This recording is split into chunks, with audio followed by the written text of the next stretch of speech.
자, 오늘 이 시간에는 원소의 주기율 두 번째 중단원으로 원소의 주기적 성질에 대해 살펴보도록 하겠습니다.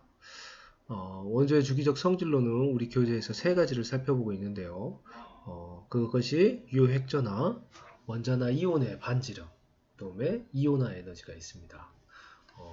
오늘은 그 첫 번째 시간으로 유핵전화의 정의와 그 주기적인 성질이 어떻게 나타나는지에 대해 살펴보는 시간을 갖도록 하겠습니다. 자, 먼저 전하 간에, 즉 플러스 전기와 마이너스 전기, 우리가 쉽게 말해서 이렇게 얘기하지만 정확한 표현은 전하죠. 두 전하 간에는 서로 전기력이 작용합니다. 이때 전기력의 종류는 같은 전하끼리는 반발력이 작용하고요. 다른 전하끼리는 이와 같이 인력이 작용하는데, 그때 그 힘의 크기는 우리가 일명 쿨롱 힘이라고 해서 다음과 같이 거리의 역제곱에 반비례하는 형태의 식을 나타내고 있습니다. 이거는 비례상수고요. 이 역제곱에 반비례하고, 그 다음에 각 전하의 크기의 곱의 형태로 이 쿨롱 힘이 인력이나 청력이 나타나는 것이죠. 자, 그러면 수소 원자의 경우를 한번 보겠습니다. 수소 원자는 양성자 하나의 주변에 전자가 다음과 같이 위치하여 있습니다. 이때 각각 하나씩 가지고 있으므로 두 플러스 핵전하와 마이너스 전자의 전하가 서로 반대 전하를 띠고 있어서 다음과 같이 간단하게 힘의 크기를 우리가 계산할 수 있습니다. 자, 하지만 전자가 2개 이상인 다전자 원자에서는 그 관계가 조금 복잡해집니다. 자, 지금부터 그 내용에 대해서 살펴보도록 하겠습니다. 여기 원자 번호 4번인 베릴륨이 있습니다. 베릴륨은 양성자가 4개에서 핵이 플러스 4의 핵전하를 가지고 있고, 전자가 4개의 존재하므로 다음과 같은 전자 배치를 갖는다고 볼 수 있습니다.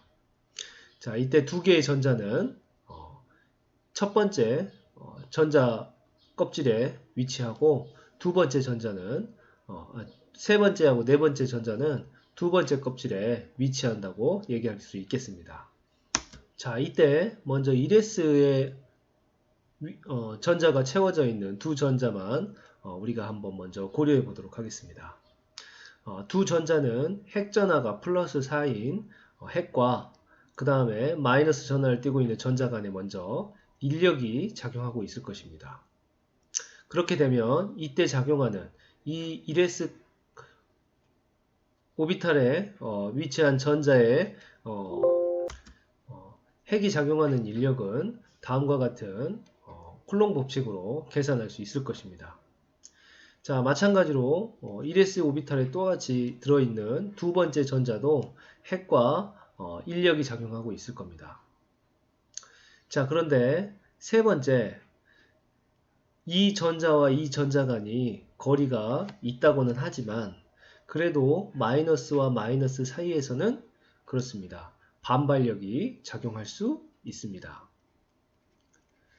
자, 반발력이라는 것은 인력과 반대 방향으로 작용하는 힘이기 때문에 전자가 하나만 있어서 이 핵과 인력으로 작용할 때보다 이 반발력으로 인해 이 인력이 힘의 방향이 반대 방향이기 때문에 이 인력의 크기가 어느 정도 상쇄될 것입니다. 그렇게 되면 여기 이 첫 번째 껍질에 채워진 이 전자가 느끼는 핵의 전하량은 플러스 4 차지가 아니고 그보다 작은 차지를 전하를 느끼게 될 것이고, 그로 인해서 인력의 크기가 감소하겠죠. 이와 같이 전자와 전자 간의 반발력으로 인해서 핵 전하와의 인력이 감소하는 이와 같은 현상을 우리는 통틀어서 가려막기 효과 또는 가리움 효과라고 이야기하는 것입니다. 자, 이해되시나요? 자, 실제적으로 전자가 가린다기보다는 이 전자 간의 반발로 인해서 핵전하의 세기가 작게 느껴지는 효과를 보이는 것, 그것을 가려막기라고 하는 것입니다. 자, 그러면 이제 두 번째 껍질에 있는 전자가 느끼는 가려막기 효과는 어떤지 한번 보도록 하겠습니다. 자, 지금 여기에 S1이라고 써 있는 것과 S2라고 써 있는 것은 각각 1번 전자와 2번 전자에 의해서 여기 두 번째 껍질에 채워진 이 전자가 느끼는 반발력, 즉 가려막기 효과입니다. 자, 그런데 자, 같은 껍질 안에 존재하면서 서로 반발력이 작용하는 것과 바깥쪽 껍질에 있으면서 안쪽에 있는 전자가 이 전자를 가로막는 효과는 다르겠죠.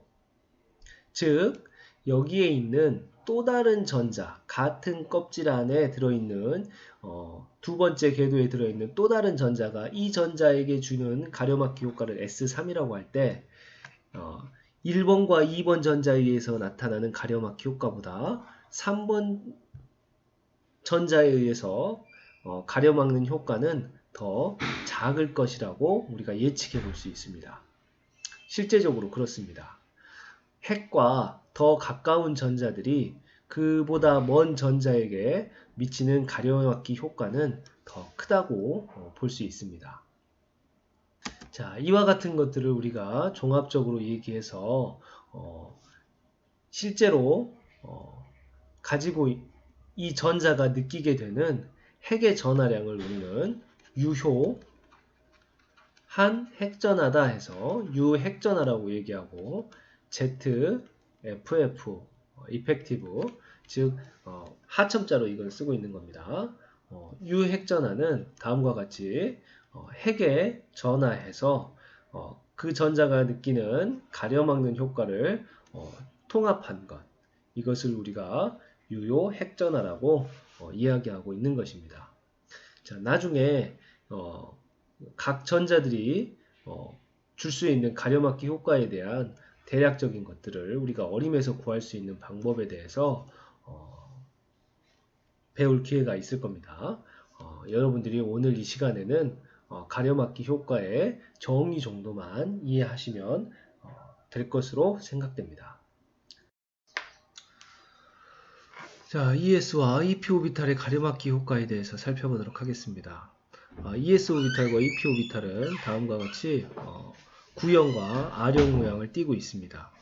이때 핵에서 ES오비탈 같은 경우 전자가 발견될 확률이 앞에서 살펴본 것처럼 안쪽에서 약간 있고 그 다음에 바깥쪽에서 다음과 같이 전자가 발견될 확률이 나타나는 것을 알 수 있습니다. 그로 인해서 1s 오비탈에 있는 전자들의 보다 안쪽으로 좀 더 이와 같이 전자가 발견될 확률이 있기 때문에 다음과 같이 가리움막기 효과가 좀 더 적은 반면에 EP 오비탈의 경우 핵에서 전자가 발견될 확률이 이쪽이 마디로서 전자가 발견될 확률이 제로가 되고 반면에 1s 오비탈 바깥쪽으로 다음과 같이 이렇게 방사형으로 전자가 발견될 확률이 나타나는 것을 보면 1s 오비탈에 의해서 가려막는 가려막기에 의해서 영향을 받는 것이 EP 오비탈이 더 크다는 걸 알 수 있습니다.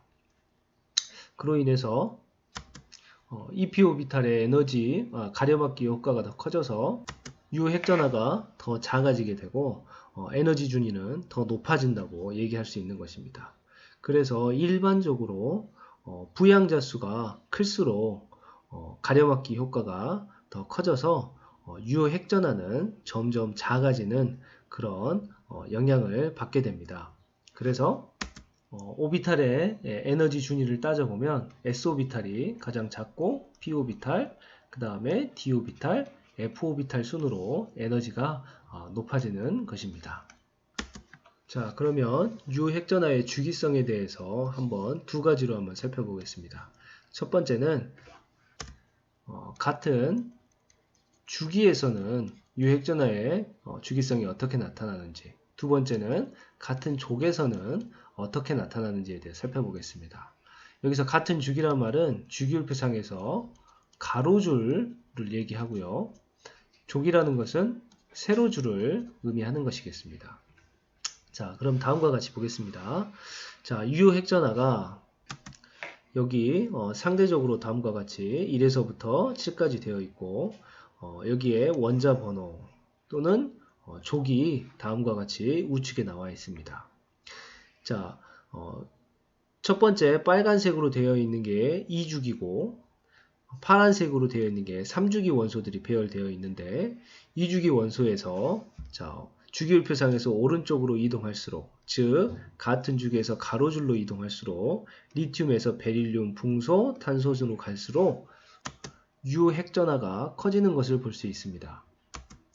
그와 같은 원인은 리튬, 베릴륨으로 갈수록 리튬에서는 핵전화가 플러스 3이고 베릴륨은 플러스 4, 붕소는 플러스 5. 이와 같이 실제적인 핵전화가 점점점 증가하기 때문에 그에 따라서 유효 핵전화도 함께 증가하는 경향성을 나타내고 이걸 통해서 핵전화의 증가가 가려막기 효과의 증가하는 폭보다 더 크기 때문에 점점점 증가한다고 볼 수 있겠습니다. 만약에 가리움 효과가 핵전화에 증가하는 것보다 원자 번호가 클수록 같거나 커진다면 유효 핵전화는 일정하게 되거나 또는 감소하게 되어야 되겠죠. 자, 두 번째, 같은 족에서 유효 핵전화는 비교해 보기 위해서는 이렇게 세로줄을 비교해 보면 되겠습니다. 자, 리튬에서 나트륨으로 가면 전자 껍질이 리튬은 2개였지만 나트륨은 3개가 되죠.